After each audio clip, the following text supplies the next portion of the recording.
오늘 우리에게 주신 하나님의 말씀 민수기 3장 1절부터 51절까지 말씀입니다. 민수기 3장 1절부터 51절까지의 말씀 이제 봉독하겠습니다. 하나님의 말씀 경청하십시오. 주님께서 시내산에서 모세에게 말씀하시던 때에 아론과 모세에게 아들들이 있었다. 아론의 아들들의 이름은 맏아들은 나답이요 다음은 아비후와 엘르아살과 이다말이다. 그들은 아론의 아들들로서 제사장의 임무를 맡도록 기름 부어 제사장으로 거룩하게 구별된 사람들이다. 나답과 아비후는 시내 광야에서 주님께 금지된 불을 들이다가 주님 앞에서 죽었는데 아들이 없이 죽었기 때문에 엘르아살과 이다말만이 그들의 아버지 아론 앞에서 제사장 일을 맡아 하였다. 주님께서 모세에게 말씀하셨다. 너는 레위 지파를 불러내어 그들을 제사장 아론 밑에 두고 그를 돕게 하여라. 레위 지파 사람은 성막에서 봉사하는 사람들로서 아론과 온 회중이 회막 앞에서 제사를 드릴 때에 그 일을 돌볼 사람들이다. 그들은 성막에서 봉사하는 사람들로서 회막 안에 있는 모든 기구를 보살피고 이스라엘 자손이 해야 할 일을 돌보아야 한다. 너는 레위 사람을 아론과 그 아들들에게 맡겨라. 그들을 이스라엘 자손 가운데서 뽑혀 아론에게 아주 맡겨진 사람들이다. 너는 아론과 그의 아들들을 제사장으로 임명하여 그 직무를 맡아보게 하여라. 다른 사람이 성소에 가까이 하였다가는 죽을 것이다. 주님께서 모세에게 말씀하셨다. 나는 이스라엘 자손 가운데서 레위 사람을 택하여 처음 태어나는 모든 맏아들 곧 이스라엘 자손 가운데서 태를 처음 열고 나오는 사람을 대신하게 하였다. 레위 사람은 나의 것이다. 처음 난 것은 모두 나의 것이기 때문이다. 내가 이집트 땅에서 첫 번째로 난 모든 것을 칠 때에 사람이든지 짐승이든지 이스라엘에서 처음 난 것은 모두 거룩하게 구별하여 나의 것으로 삼았다. 나는 주다. 주님께서 시내 광야에서 모세에게 말씀하셨다. 너는 레위 자손을 가족별, 가문별로 등록시켜라.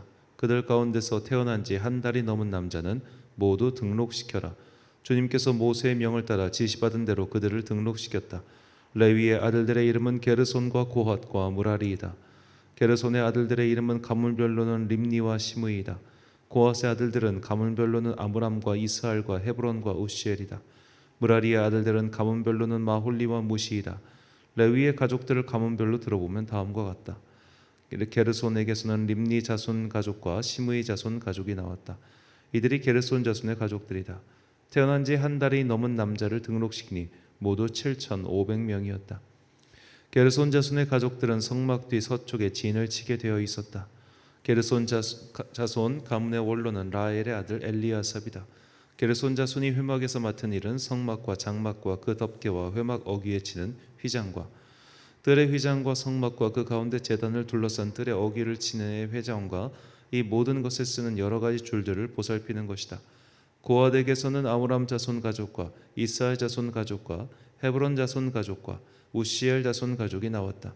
이들이 고핫 자손의 가족들이다. 태어난 지 한 달이 넘은 남자의 수는 모두 8,600명이다. 이들은 성소의 일을 맡았다. 고핫 자손의 가족들은 성막의 남쪽에 진을 치게 되어 있었다. 고핫 가문 가족의 원로는 우시엘의 아들 엘리사반이다. 그들의 임무는 법궤와 상과 등잔대와 제단들과 제사드릴 때 쓰는 거룩한 도구들과 휘장과 이것들에 관련된 모든 예식을 보살피는 것이다. 레위 사람의 최고 원로는 제사장 아론의 아들 엘르아살이고 그는 성소의 일을 맡은 이들을 감독하는 책임을 받았다. 무라리에게서는 마홀리 자손 가족과 무시 자손 가족이 나왔다. 이들이 무라리의 가족들이다. 태어난 지 한 달이 넘은 남자를 등록시키니 모두 6,200명이었다. 무라리 자손 가문의 원로는 아비하일이 아들 수이리엘이다. 그들은 성막 북쪽에 진을 치게 되어 있었다. 무라리 자손에게 부여된 임무는 성막의 널빤지들과 가로다지들과 기둥들과 밑받침들과 거기에 딸린 모든 기구와 이것들에 관련된 모든 예식을 보살피는 것이다. 이 밖에도 뜰 둘레에 세우는 기둥들과 밑받침들과 말뚝들과 여러 가지 줄들을 보살피는 일이 있다. 모세와 아론과 아론의 아들들은 성막 앞 곧 회막 정면 해 뜨는 동쪽에 진을 치게 되어 있었다. 이들은 이스라엘 자손의 직무를 대신하여 성소에서 직무를 맡은 이들이다. 여느 사람이 가까이 갔다가는 죽었다. 등록된 모든 레위 사람 곧 주님께서 분부하신 대로 모세와 아론이 가족별로 등록시킨 사람들은 태어난 지 한 달이 넘은 남자들인데 모두 22,000명이었다. 주님께서 모세에게 말씀하셨다. 이스라엘 자손 가운데서 태어난 지 한 달이 넘은 맏아들은 모두 등록시키고 명단을 작성하여라. 나는 주다. 너는 이스라엘 자손의 모든 맏아들 대신 레위 사람을 구별하여 세우고 또 이스라엘 자손의 모든 가축 맏배 대신 레위 사람의 가축 맏배를 구별하여 세워서 나의 몫으로 삼아라. 모세는 주님께서 자기에게 명하신 대로 이스라엘 자손 가운데 있는 모든 맏아들을 다 등록시켰다. 태어난 지 한 달이 넘은 이들로서 명단에 등록된 맏아들은 모두 22,273명이었다. 주님께서 모세에게 말씀하셨다. 너는 이스라엘 자손의 모든 맏아들 대신 레위 사람을 구별하여 세우고 이스라엘 자손의 가축 맏배 대신 레위 사람의 가축 맏배를 구별하여 세우라. 레위 사람은 나의 몫이다. 나는 주다. 이스라엘 자손의 맏아들은 그 수요가 레위 사람보다 273명이 더 많으므로 나머지 사람은 그 수만큼 속전 곧 물어내는 값을 치러야 한다. 한 사람의 5세겔씩 물도록 하여라. 세겔은 성소에서 따르는 방식으로 20게렐을 한 세겔로 계산하여라. 그 돈은 아론과 그의 아들들에게 주어서 나머지 사람을 물어내기 위하여 치는 속전으로 삼아라. 그리하여 모세는 레위 사람을 대신 세워 속하고 그 나머지 사람에게서 속전을 거두었다. 그가 이스라엘 자손의 맏아들에게서 거둔 속전은 성소의 세겔로 1365세겔이었다. 주님께서 말씀하신 대로 모세는 그 속전을 아론과 그의 아들들에게 주었다. 모세는 이처럼 주님께서 명하신 대로 하였다. 아멘. 하늘의 그물은 성글지 않다라고는 제목으로 하나님의 말씀 선포하겠습니다. 중국의 현인인 노자가 쓴 도덕경에 보면 이런 말이 등장합니다. 천망회외 소위 부실이라. 하늘을 망라하는 그물은 성글기 그지없지만 하나도 놓치는 것이 없다. 자, 이 성글다라는 말이 좀 낯설죠. 이 말은 성기다가 본말로서 물건과 물건 사이에 간격이 떠 있다는 뜻입니다. 즉 하늘을 덮고 있는 어떤 그물이 있는데 이 그물의 간격이 너무 커요. 구멍이 숭숭 뚫려 있는 것처럼 간격이 커서 이 구멍 사이로 이것저것 빠져나가는 것이 많아 보인다는 겁니다. 마치 이제 그 채를 쳐가지고 물고기를 잡는데 이 채에 구멍이 너무 커가지고 그냥 물고기가 쏙쏙 빠져나가는 것처럼 쓱쓱 빠져나간다는 거예요. 하늘이라는 그물이 그래 보인다는 겁니다. 사람의 눈에. 이게 무슨 뜻이냐? 자, 이 세상에 정말로 어떤 신적인 존재, 이 세상을 다스리는 하늘이라는 존재, 고대의 사람들이 믿었던 그런 것이 있다면 왜 이렇게 나쁜 놈들은 벌을 받지 않고 선한 사람들은 이 세상을 사는데 고생하느냐? 바로 이 질문을 던진 겁니다. 그런 질문을 누군가가 던지자가 노자가 대답하는 거예요. 자, 너희가 생각할 때 이 하늘이라고 하는 그물이 정말 구멍이 숭숭 뚫린 것 같고 누군가는 글로 쏙쏙 빠져나가는 것 같지만 아니야. 이 그물은 하나도 놓치는 게 없어 라고 말을 합니다. 하늘은 반드시 선과 악을 판단하고 또 심판함으로 너희는 하늘을 두려워하고 선을 행하라는 고대 현인의 조언이죠. 오늘 본문에서 우리는 이런 하나님을 만날 수 있습니다. 정말 그분의 그물은 조금도 어김이 없어서 그 그물을 빠져나가는 것도 불가능하고 또 그 그물의 모든 것들이 다 걸려서 모든 일이 다 합력하여 선을 이루듯이 아름답게 귀결된다는 것 말이죠. 오늘 본문 말씀은 하나님의 이 셈법이 얼마나 정확한지를 알려주시는 말씀입니다. 자, 하나님께서는 먼저 당신의 소유로 레위 지파를 택하셨다고 말씀하십니다. 그 이유를 본문 12절과 13절에서 다음과 같이 설명합니다. 보라, 내가 이스라엘 자손 중에서 레위인을 택하여 이스라엘 자손 중에 태를 열어 태어난 모든 자를 대신하게 하였은즉 레위인은 내 것이라. 처음 태어난 자는 다 내 것임은 내가 애굽 땅에서 그 처음 태어난 자를 다 죽이던 날에 이스라엘의 처음 태어난 자는 사람이나 짐승을 다 거룩하게 구별하였음이니 그들은 내 것이 될 것임이니라. 나는 여호와이니라. 아멘. 자, 하나님께서 레위 지파를 택하신 궁극적인 이유는 사실 출애굽 사건과 관련이 있는 겁니다. 마지막 10번째 재앙 때 이집트 안에 있는 모든 처음 난 것, 짐승이든 사람이든 이것이 다 죽었어요. 그런데 이스라엘 민족의 첫 번째 장남 그리고 짐승들은 전혀 손상이 없었습니다. 이것에 대한 값을 내가 받으시겠다는 거예요. 너희가 이 은혜에 대한 값을 잊지 않고 또 이 은혜에 대한 값을 치르게 하도록 내가 레위 지파를 택하였다. 이 사람들이 너희의 맞이 역할을 대신할 것이다 라고 그렇게 말씀하시는 겁니다. 자, 내가 너희를 구해줬으니, 내가 너희를 은혜로서 살려주었으니 그 은혜의 값을 나는 받아야겠다, 그렇게 말씀하시는 거예요. 우리 이렇게 생각하죠. 그게 무슨 은혜야? 은혜는 공짜여야지. 아니요, 은혜는 값을 치르는 겁니다. 우리는 은혜를 공짜라고 생각해요. 공짜로 줘야만 은혜라고 생각합니다. 그런데 공짜는 공짜밖에 안 돼요. 우리가 공짜로 가게에서 나눠주는 것을 가치 있게 생각하지 않지 않습니까? 공짜니까. 그러나 하나님께서는 은혜를 공짜로 우리에게 주시지 않습니다. 내가 너희에게 베푼 은혜에 대한 값, 즉 속전을 받게 하세요. 그래서 레위 지파를 택하셨습니다. 자, 이렇게 함으로써 그들은 내가 하나님께 받은 은혜를 영원히 잊지 않는 한 가지 방법이 생겨나는 거예요. 저들은 하나님께 구별됐어. 왜 구별됐지? 우리가 하나님께 받은 은혜에 대해서 속전을 치른 게 바로 저 레위 지파야 라는 것을 끝없이 상기시키기 위해서 하나님은 그 은혜의 속전을 요구하셨고, 그래서 레위 지파를 가지고 가신 겁니다. 자, 이렇게 해서 1개월 된 레위인 남성의 숫자와 1개월 이상 된 나머지 12개 지파의 장남의 숫자를 비교해 보니 다음과 같았습니다. 39절과 43절 말씀. 모세와 아론이 여호와의 명령을 따라 레위인을 각 종족대로 계수한즉 1개월 이상 된 남자는 모두 22,000명이었더라. 43절. 1개월 이상으로 계수된 처음 태어난 남자의 총계는 22,273명이었더라. 자, 39절에 22,000명은 이것은 레위 지파 1개월 이상 된 남자의 숫자고, 43절은 이스라엘 나머지, 그러니까 레위 지파를 제외한 나머지 지파의 1개월 이상 된 남자의 총계가 22,273명이었다는 겁니다. 처음 태어난 장남의 숫자죠. 자, 이 숫자를 비교해 보니까 레위인의 남성의 숫자가 나머지 12개 지파의 숫자보다 273명이 모자랐죠. 그래서 주님께서는 이 273명의 숫자만큼 속전을 더 받아서 그 속전을 성막으로 귀속시킵니다. 이것이 1365세겔이었습니다. 자, 하나님께서 정말로 그들의 돈이 필요하시기 때문에 그걸 요구하셨겠습니까? 아니요. 내가 이렇게 셈이 정확해.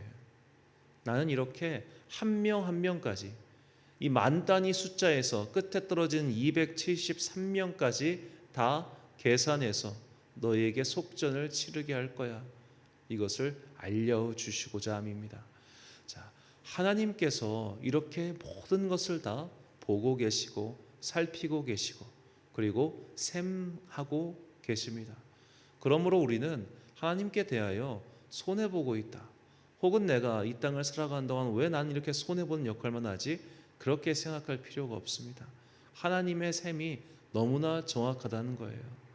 자, 우리는 누군가 그렇게 이기적으로 사는 사람, 맨날 이기적으로 살고 자기만 알고 그러면서 잘 사는 사람들 보면 배알이 뒤틀립니다. 왜 쟤는 저렇게 이기적으로 사는데 잘 살까? 이기적이니까 잘 살죠. 저렇게 지만 하는데 왜 잘 살까? 자기만 하니까 잘 살죠. 자, 그런 사람들 보면 속상해요, 솔직히. 왜 난 이렇게 많은 것을 나눠주고 아껴주고 사랑해주는데 왜 안 될까? 왜 이렇게 난 어려운가? 자, 그럴 때 하나님의 셈하심을 생각하시기 바랍니다. 주님께서는 분명히 너희가 내 뜻을 따라서 선을 행하고 너희 것을 이웃과 나누어 주는 그 모든 것들이 나에게 꾸어주는 것이고 내가 그것을 갚아주신다고 약속하셨습니다. 더구나 자신만을 위하여 창고에 재물을 쌓아두은 자는 어리석은 자들로 결국 이 땅에서 메뚜기와 황충떼가 그들의 가산을 집어 살필 것이라고 그렇게 말씀하셨습니다. 즉 선하게 살지 않으면 너희가 선하게 살지 않은 값을 내가 반드시 치르게 하시겠다고 약속하셨어요. 우리가 비록 하늘의 그물이 성그러 보여서 그 구멍 사이로 악인들이 숭숭 빠져나가는 것처럼 보이지만 결코 그렇지 않다는 것을 믿고 오늘도 이 하나님의 셈하심을 따라 선한 길을 따라가시기 바랍니다. 이사야 46장 11절 하반절 말씀입니다. 내가 말하였은즉 반드시 이룰 것이요 계획하였은즉 반드시 시행하리라. 아멘. 자, 하나님께서 그분의 셈하심이 정확하시다는 것을 말씀하셨으니 분명히 이루실 것입니다. 자, 우리는 오늘 본문의 두 번째로 이 하나님의 자비하심과 넉넉하심을 깨달아야 합니다. 자, 아까 숫자에서 지금 1개월 된 레위인 남자의 모든 숫자가 22,000명입니다. 1개월 이상 된 남자의 총 숫자가 22,000명이에요. 자, 그런데 레위 지파를 제외한 나머지 12개 지파 중 20세 이상 전쟁에 참여할 수 있는 성인 남성 숫자가 제일 적은 지파가 므낫세 지파입니다. 약 32,200명이에요. 므낫세 지파는 20세 이상 성인 남자 숫자가 32,200명인데 레위 지파는 1개월 이상 된 남자의 숫자가 22,000명입니다. 어느 지파가 더 큰 지파입니까? 당연히 므낫세 지파죠. 이 연령 계산 자체가 이쪽이 훨씬 더 적게 잡았는데도 많지 않습니까? 이 그래프의 숫자가. 자, 하나님께서 레위 지파를 그들의 속전값으로 요구하셨어요. 왜요? 제일 작은 지파라서. 가장 작은 지파. 다른 지파와는 정말 숫자가 비교도 안 될 만큼, 이거 우리가 정확하게 알 수는 없지만 아무리 따져봐도 이 레위 지파는 다른 지파의 절반 이하입니다. 절반 이하. 그렇게 너무나 작은 그 지파만을 요구하신 거예요. 이것이 하나님의 요구입니다. 하나님께서는 우리에게 많은 것을 달라고 하지 않으세요. 너희의 중심, 너희의 정성, 너희가 나를 어떻게 생각하고 있는지 그것을 요구하십니다. 그래서 하나님께서는 많은 것을 요구하신 게 아니라 그 작은 것 하나를 가져가심으로써 당신의 은혜를 상기시킬 수 있는 도구로서 이 레위 지파를 선택하신 거예요. 레위 지파가 특별히 잘나서나 능력이 있어서 그런 것이 아니라 가장 작은 지파였기 때문이죠. 자, 주님께서는 우리의 경제 형편이나 상황을 잘 아십니다. 그래서 이미 레위기에서 우리의 경제 형편에 따라 재물의 수준을 달리 바치라고 하셨죠. 그러므로 우리를 잘 아시는 주님, 단순히 경제적인 형편뿐만 아니라 우리의 마음과 생각과 의도를 모두 아시는 주님이 계시니 이 땅을 살아가는 동안 우리가 너무 염려하거나 너무 걱정하거나 또 괴로워하거나 그런 것들은 어리석은 일에 불과합니다. 다윗은 이것을 경험으로 알았고 솔로몬에게 유언으로 다음과 같이 당부하죠. 역대상 28장 9절 말씀입니다. 내 아들 솔로몬아, 너는 내 아버지의 하나님을 알고 온전한 마음과 기쁜 뜻으로 섬길지어다. 여호와께서 모든 마음을 감찰하사 모든 의도를 아시나니 내가 만일 그를 찾으면 만날 것이요 만일 내가 그를 버리면 그가 너를 영원히 버리시리라. 아멘. 사랑하는 천안 광성교회 성도 여러분, 그리고 이 새벽을 함께 깨우고 계신 귀한 주님의 자녀 여러분, 주님의 그물에서 벗어날 수 있는 것은 아무것도 없습니다. 주님께서는 반드시 모든 이의 행사를 살피시고 마침내 그런 이들을 심판하시고 또 교정하실 것입니다. 그러므로 당장 하늘의 그물이 성기어서 악인들과 비겁한 자들이 심판을 피해가는 것처럼 보여도 낙심하지 마십시오. 마치 업장에서 마일리지 포인트가 쌓이듯 악인들은 결코 주님의 심판을 피하지 못할 것입니다. 주님은 모든 것을 정확히 셈하고 계시기 때문입니다. 또한 주님께서는 우리에게 무리한 것을 요구하시는 분이 아니십니다. 오히려 우리에게 가장 작은 것, 가장 필요한 것을 요구하실 분입니다. 그것은 정성이며 또한 마음의 문제입니다. 그렇게 적은 것, 작은 것을 요구하심으로 우리의 영혼을 지켜주시기 위하시는 것이죠. 이런 주님의 마음을 확실히 깨닫고 우리에게 주신 그 소명의 길을 끝까지 걸어가는 하늘나라의 자녀들이 되시길 예수님의 이름으로 축원합니다. 기도하겠습니다. 사랑과 은혜가 풍성하신 아버지 하나님, 주님께서는 사람의 생각과 마음과 그 의도를 모두 알고 계시오니 악인들은 그 악한 일에 대한 벌을 받게 하시고 주님의 뜻을 따라 선을 행하고 사는 사람들은 그들의 모든 수고와 헌신에 대하여 주님께서 의의 면류관으로 갚아 주옵소서. 하늘의 그물은 우리의 생각과 전혀 다르며 하늘의 그물은 우리의 상상으로는 도저히 가늠할 수 없음을 겸손하게 고백하며 이 땅에서 벌어지고 있는 여러 가지 악인들의 득세와 비겁한 자들의 승리에 대하여 주님을 원망하거나 주님의 선하심을 의심하는 일이 없도록 주님 우리의 믿음을 지켜 주옵소서. 또한 주님께서는 우리의 작은 것, 그 정성을 요구하십니다. 우리의 마음이 정말로 주님을 어떻게 생각하고 있는지 그것을 우리가 깨달아 알게 하시고 내 마음이 온전하게 하사 주님께 대하여 드리는 나의 시간과 나의 헌신과 나의 마음을 결코 가볍게 두지 않게 하여 주옵소서. 이 모든 말씀 우리를 사랑하시는 예수 그리스도의 이름으로 기도드립니다. 아멘. 오늘의 기도 제목입니다.